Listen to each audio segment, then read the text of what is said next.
সারা দেশে এসএসসি ও সমমান পরীক্ষার প্রথম দিনই অনুপস্থিতির সংখ্যা ২৫,০০০ ছাড়িয়েছে। এছাড়া পরীক্ষায় নকল অবলম্বন করায় ৬ জন পরীক্ষার্থীকে করা হয়েছে বহিষ্কার। পাশাপাশি কারিগরি বোর্ডে একজন পরিদর্শককেও বহিষ্কার করা হয়েছে। মঙ্গলবার বিকেলে আন্তঃশিক্ষা বোর্ড সমন্বয় কমিটি এসব তথ্য নিশ্চিত করেছে। সমন্বয় কমিটির দেওয়া তথ্য অনুযায়ী এবারের এসএসসি ও সমমান পরীক্ষায় মোট ১৫,০৯,০০৬ জন পরীক্ষার্থীর অংশ নেওয়ার কথা ছিল, কিন্তু প্রথম দিনের পরীক্ষায় উপস্থিত ছিলেন ১৪,৮৩,৫৯৮ জন, অর্থাৎ বড় একটি অংশ পরীক্ষায় অংশ নেয়নি।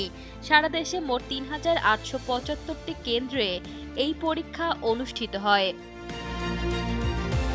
এসএসসির ৯টি বোর্ডে ২,৪৮১টি কেন্দ্রে পরীক্ষা অনুষ্ঠিত হয়। এতে ১১,৩৪,৮৫৩ শিক্ষার্থী রেজিস্ট্রেশন করলেও উপস্থিত ছিল ১১,২২,৯৬৩ জন।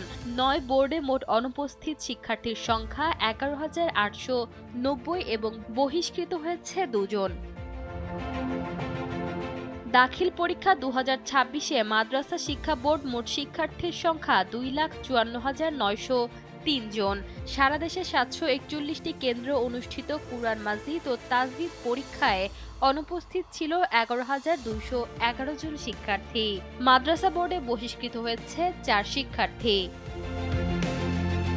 কারিগরি বোর্ডে ৬৫৩টি কেন্দ্রে বাংলা ২ বিষয়ে পরীক্ষা অনুষ্ঠিত হয়।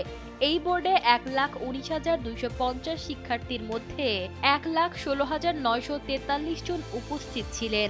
অনুপস্থিত শিক্ষার্থীর সংখ্যা ২,৩০৭ জন। বহিষ্কৃত করা হয়েছে এক পরিদর্শককে। ঈশিতা আক্তার, সময়ের আলো।